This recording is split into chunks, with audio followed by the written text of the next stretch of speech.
Bismillahirrahmanirrahim. Assalamualaikum warahmatullahi wabarakatuh. Halo teman-teman semua, perkenalkan nama aku Rintan Amorade dengan NIM 23111334 dari Departemen Teknik Komputer, Fakultas Teknologi Informasi, Universitas Andalas. Video ini aku buat untuk memenuhi tugas pengganti ujian tengah semester pada mata kuliah Pengolahan Sistem Digital dengan judul Perancangan Sistem Informasi Kapasitas Parkir pada Fakultas berbasis counter digital menggunakan IC MSI.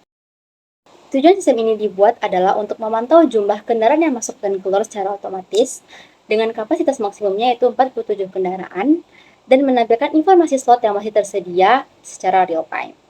Lalu, apa sih urgensi permasalahan sehingga sistem ini perlu dirancang dan juga dikembangkan?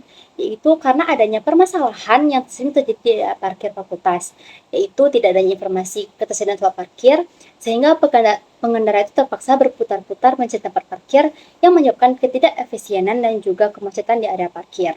Untuk itu, sistem ini perlu dirancang untuk sistem yang berbasis MSI ini perlu dirancang untuk bekerja secara otomatis memantau jumlah kendaraan yang masuk itu dengan sensor masuknya, jumlah kendaraan yang keluar dengan sensor keluar, dan juga nanti jumlah kendaraan tersebut disimpan dalam counter untuk ditampilkan slot yang masih ada nantinya di area parkir tersebut.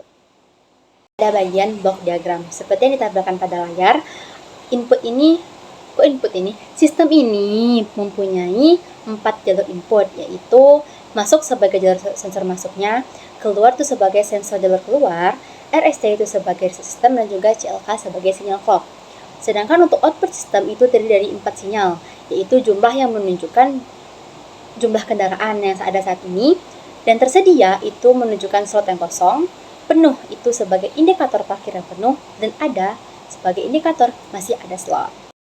Sistem ini bekerja berdasarkan 3 kondisi utama. Yang pertama, jika masuk aktif dan keluar tidak aktif, dan jumlah kendaraan belum mencapai 47, maka counter bertambah 1, artinya ada 1 kendaraan yang baru masuk.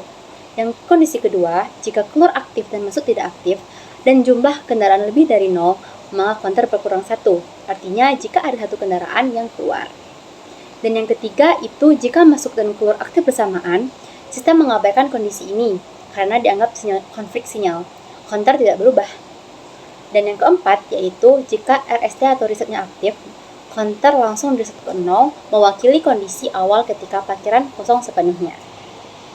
Nah, di sini kan kita lihat pada baris pertama, itu deklarasi modulnya, modul parkir dengan parameter input, clock, reset, masuk, keluar, dan output jumlah tersedia, penuh, serta ada.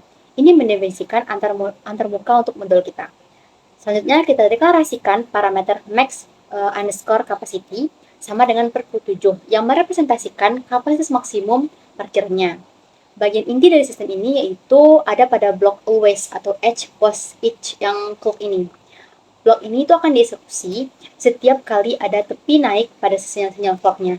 Inilah yang akan membuat sistem ini bersifat sequential. Nah, dalam blok ini, pertama kita cek apakah resetnya aktif. Jika iya, jumlah di reset ke 0. Jika tidak, kita cek kondisi masuk dan keluarnya. Jika masuk itu sama dengan 1 dan keluar itu sama dengan 0 dan jumlah masih di bawah 47, maka jumlah ditambah dengan 1. Kebalikannya, jika keluarnya sama dan keluarnya sama dengan 1 dan masuk itu sama dengan 0 dan jumlah itu lebih dari 0, maka jumlah dikurangi 1. Kondisi lainnya termasuk konflik ketika keduanya aktif tidak mengubah nilai jumlah. Dan itu di bawah ada block always atau add yang tanda bintang yang bersifat kombinasional antara langsung bereaksi terhadap setiap kali nilai jumlahnya berubah. Di sini kita hitung tersedia sebagai hasil pengurangan 47 dikurangi jumlah. Lalu penuh itu aktif ketika jumlah sama dengan 47 dan ada aktif ketika jumlah kurang dari 47. Sekarang kita masuk pada kode test bench yang ada pada file parkir_tb.v yang kita gunakan untuk menguji sistemnya itu dia berjalan apa enggak gitu. Nah, itu di awal kita deklarasiin dulu variabel masuknya, keluar, RST, dan juga clock sebagai tipe rec karena nilainya akan diatur secara manual selama simulasi. Output jumlah, tersedia, penuh, dan ada dideklarasikan sebagai wire karena nilainya dihasilkan oleh modul utama. Kemudian diinisiasi modul parkir dengan nama UUT dan unit under test. Ini menghubungkan test bench dengan modul sistem yang sedang diuji. sinyal clock itu dibangkitkan dengan always hashtag 5 atau clock itu sama dengan clock gitu. Artinya, clock itu berganti nilai setiap 5 nanosecond, menghasilkan periode 10 nanosecond dan frekuensi 100 MHz. Pengujian itu kita lakukan dengan 6 skenario. Yang pertama itu adalah reset sistemnya. Kita aktifkan reset selama 20 nanosecond untuk memastikan sistem ini mulai dari nol. Nah, yang kedua ini itu akan kita masukkan 5 kendaraan secara berurutan dengan mengaktifkan selama 5 clock. Dan yang skenario ketiganya bisa kita keluarkan kendaraan dengan mengaktifkan keluar selama 2 clock. Hasil yang kita harapkan adalah si jumlahnya ini berkurang dari 5 menjadi 3. Skenario yang keempat itu kita uji kondisi konflik dengan mengaktifkan masuk dan keluar bersamaan. Jadi counternya harus tetap dan tidak berubah.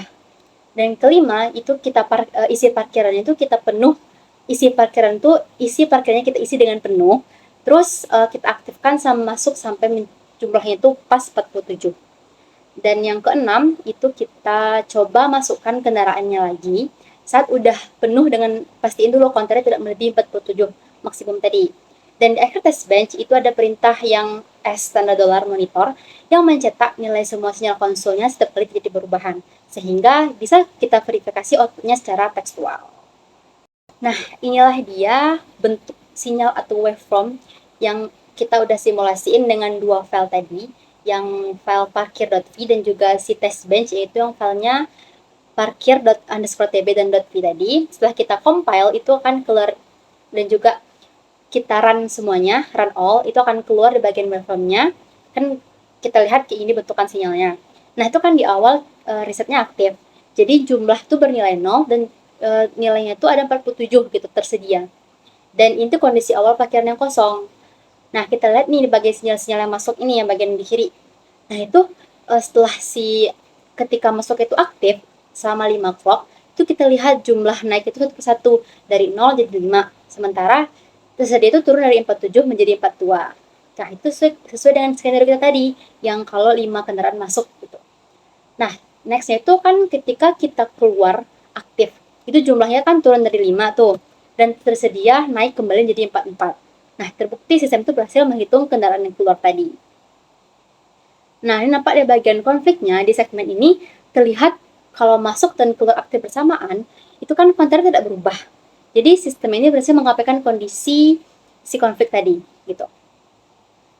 Nah, di bagian penuh ini, kita bisa juga lihat jumlahnya itu terus naik sehingga mencapai 47. Nah, pada saat itu sinyal penuh berubah menjadi high dan ada yang menjadi low gitu. Itu menandakan kalau pakainya udah penuh. Dan yang bagian terakhir di bagian kanan ini itu ketika si risetnya aktif, itu jumlahnya kosong, jumlah langsung kembali menjadi kosong atau 0 gitu. Dan tersedia kembali ke 47. Jadi sistem ini bisa dibilang di riset dengan sempurna gitu. Jadi hasil simulasi ini sepenuhnya sesuai dengan tabel kebenaran tadi. Alhamdulillah. Oke, kita lanjut lagi ke bagian quartusnya. Gimana bentuk dan tampilan quartus. Next. Dan di quartus itu kita masukin filenya yang bagian parkir.v-nya aja. Setelah di-compile juga dan di run dan nggak ada yang error, itu keluarlah seperti tampilan di layar nih. Nah, kita lihat di quartus melalui RTL viewernya. Di sisi kiri itu ada input, clock, reset, masuk, dan keluar menjadi yang masukkan sistemnya, atau kan inputan tadi ya. Nah, di sini kita lihat juga di less than 1 dan add 1. Itu blok less than 1 di sini berfungsi sebagai pembandingan nilai counter dengan batas 47 untuk memastikan counter itu ada overflow gitu loh. Jadi add 1 itu melakukan operasi penambahan nilai counter. Lalu kita lanjut ke bagian multiplexer yang tengah. Itu dia jumlahnya itu 0 hingga sampai 17. Itu berfungsi sebagai dia tuh milih nilai mana yang akan disimpan ke register pada setiap clock berdasarkan kondisi input. Lalu lanjut ke bagian CLK atau si clocknya tadi. Jadi registernya itu akan ditandai dengan lebih besar dari clock. Itu adalah flip-flop yang menyimpan state counter secara sequential. Dan juga di output yang sebelah kanan ini kita lihat, itu kan ada blok equal 0, menghasilkan sinyalnya penuh. Dan less than 0 itu menghasilkan sinyalnya ada. Add 2 itu menghitung nilai yang tersedia. Output akhirnya itu berupa jumlah, penuh, tersedia, dan ada yang sesuai dengan rancangan sistemnya. Nah, jadi di situ rangkaiannya lah kita bisa lihat kalau kode Verilog yang telah kita terjemahkan berhasil diterjemahkan oleh si Quartos. Oke teman-teman, kita udah berada pada akhir video. So, kesimpulannya apa sih dari penjelasan yang cukup panjang tadi? Jadi sistem ini udah berhasil dari connect-nya di Quartus dan juga di model SIM tadi, sehingga sistem ini tuh bisa menghitung kendaraan masuk dan keluar secara akurat dan juga otomatis, membatasi kendaraannya dengan maksimum 47, dan memberikan informasi ketersediaan slot yang masih ada secara real time. Terima kasih Bapak dan teman-teman semua. Saya mohon maaf jika ada kesalahan kata maupun kesalahan dari diri saya sendiri. Saya akhiri dengan Wassalamualaikum warahmatullahi wabarakatuh. Bismillah apa?